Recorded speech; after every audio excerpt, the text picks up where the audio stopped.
உத்தரப்பிரதேசத்தில் முகலாயர்கள் ஆட்சி நடந்தபோது ஒரு பாலம் கட்டுகிறார்கள். அந்த பாலத்தின் பெயர் ஷாஹி பாலம், முனிம்கான் பாலம்னு சொல்கிறாங்க, அக்பரி பாலம், கோமதி ஆற்று பாலம், ஜான்பூர் பாலம், இப்படி பல பெயர்கள் அழைக்கப்படுகிறது. 2500 கிலோமீட்டர் ஓடும் கங்கை நதிக்கு வலப்புறம் இடப்புறமாக யமுனை 1650 கிலோமீட்டர், கோமதி ஆறு 1000 கிலோமீட்டர். இவை இரண்டுக்கும் இமயமலையில் உற்பத்தியாகி கங்கையில் கலக்கும் வற்றாத ஜீவநதிகள். 1542 1605 வரை ஆண்ட முகலாய மன்னன் அக்பர் கட்டிய பல பாலங்களில் ஒன்றுதான் இந்த கோமதி ஆற்று பாலம். வற்றாத ஜீவநதியில் பாலம் கட்டுவது என்பது இன்றைக்கும் கூட ஒரு பெரும் புரட்சி தான். மகாராஜா அக்பர் ஆட்சியில் ஆப்கானிய கட்டிடக்கலை நிபுணர் அப்சல் அலி பாலத்தை வடிவமைக்க அக்பரின் தளபதி முனிம்கான் தலைமையிலான குழு 1564 பாலம் கட்ட துவங்கி 3 ஆண்டுகளில் பாலம் கட்டி முடிக்கப்பட்டு 1567 திறந்து வைக்கப்பட்டது. இந்த பாலத்தின் வடிவமைப்பு அழகே அதை கோட்டை போல கட்டி பாலத்தின் இருமருங்கிலும் பாலத்தின் தூண்களை அழகிய தனித்தனி 28 மண்டபங்களாக உயர்த்தி கட்டியது தான். ஒவ்வொரு மண்டபத்திற்கு உள்ளும் பயணிகள் தங்கி செல்லும் பயணியர் மாளிகை, டிராவல்ஸ் ரூம் ஆக அக்காலத்தில் பயன்படுத்தப்பட்டது. அக்காலத்தில் தங்க ஹோட்டல்களில் என்பதை கவனிக்கவும். ஏன்னா அந்த காலத்தில் இப்போ மாதிரி நமக்கு ஹோட்டல்லாம் கிடையாதுங்க. அங்கங்கே மக்கள் அந்த மண்டபங்கள்லேருந்து தங்குவாங்க. ஆனால் இப்போ இந்த கோமதி ஆற்றின் கரையில் பாருங்கள், அது 2 பக்கமும் பெரும் பெரும் மண்டபங்கள் கட்டப்பட்டிருக்கு பாருங்கள். அதில் மக்கள் இலவசமாக தங்கிட்டு போவாங்க. ஏன்னா இப்போ பெரும் பெரும் ஊர்கள்லேருந்து வரக்கூடிய அந்த மக்கள் தங்குவதற்கு இது ரொம்ப ரொம்ப உபயோகமாக இருந்திருக்குது. அந்த மண்டபங்களில் அவங்க தங்கிட்டு போகிறதுக்கு வசதியாகவும் இருந்திருக்குது.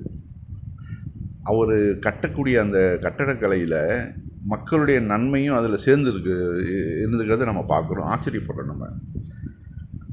இதை நம்ம என்ன நினைக்கிறோம், இப்போ கட்டப்படக்கூடிய பாலங்களெல்லாம் நம்ம கணக்கில் எடுக்கிறோம். நாங்க 1934 மிக மோசமான நேபாளம், ஊபி, பீகார் நிலநடுக்கங்கள் ஏற்பட்ட போதும் இது இடிந்து விடவில்லை. 1980 மிகப்பெரிய வெள்ளம் ஏற்பட்ட போதும் இந்த பாலம் இடிந்து விடவில்லை. 460 ஆண்டுகள் இந்த பாலம் கம்பீரமாக நமக்கு பயன்பட்டு கொண்டிருக்கிறது. ஆனால் கம்பீரா பாலம்னு 45 ஆண்டுகளில் கட்டப்பட்டது இடிஞ்சு போய் சிதிலமடைஞ்சிருக்குது இந்த மழை வெள்ளத்தில்.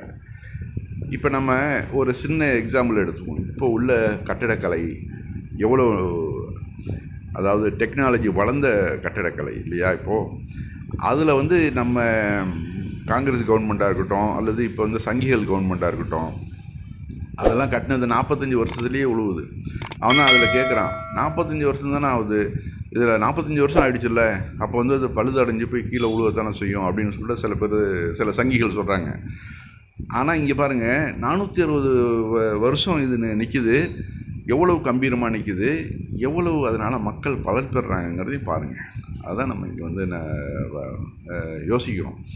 இப்போ தேசபக்தர்கள் அப்படின்னு வாய்க்கிலேயே பேசக்கூடிய இவர்களுடைய ஆட்சியில் ஊழல் எந்த அளவு நடந்திருக்குதுன்னு நம்ம பார்க்குறோம்.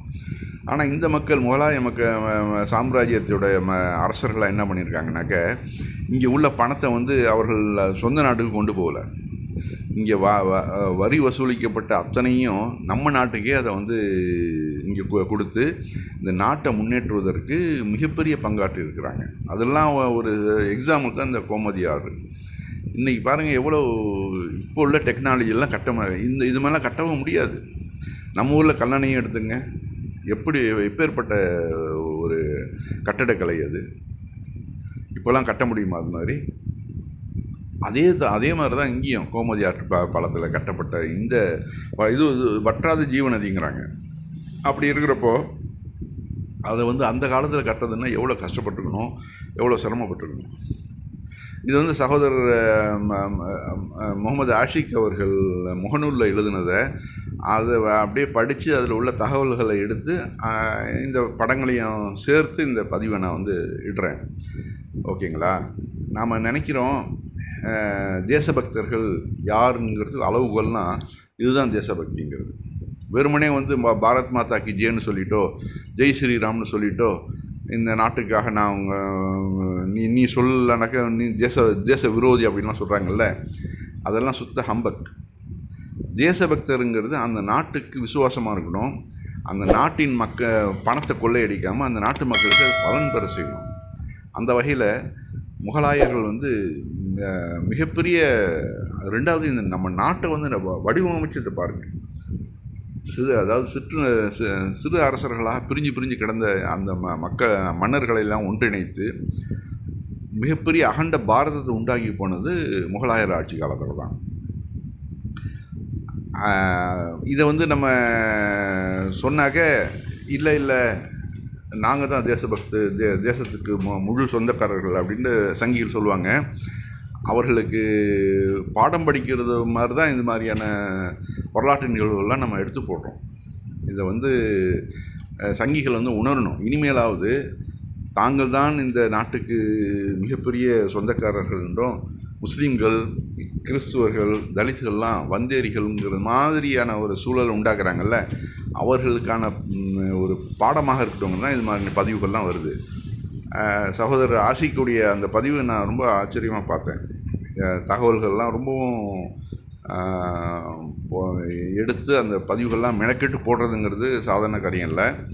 அதெல்லாம் வந்து நாமளும் வந்து இதே மாதிரியான வரலாற்று நிகழ்வுகள்லாம் எடுத்து கொடுக்கணும். ஏன்னா இது வரைக்கும் எல்லாத்தையுமே வந்து அந்த அக்பர் கட்டினதுன்னு அந்த பாலத்தையே மறைச்சி கோமதி பாலம்னு அதுக்கு பழைய பேரையே வச்சுட்டு அதை வந்து பல பேரில் வழங்குறாங்க. அதாவது ஷாஹி பாலம்னு வழங்குறாங்க, அக்பர் பாலம்னு கூப்பிடுறாங்க, முனீம்கான் பாலம் அப்படிங்கிறது, கோமதி ஆற்று பாலம், ஜான்பூர் பாலம் அப்படின்னு பல பேர்களில் இருக்குது. ஆனால் இப்போ அவங்க சங்கிகள் அதை யூஸ் பண்ணுறது என்னன்னாக்க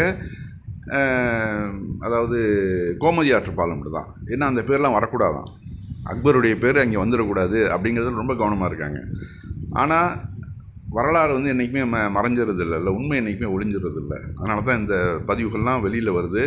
இது போன்ற பதிவுகள் நிறைய வெளியில் வரணும், சங்கிகளுடைய முகத்திரையை கிடிக்கணும். 1980 மிகப்பெரிய வெள்ளம் ஏற்பட்டது தான் நம்ம அந்த படத்தில் பார்க்குறோம்.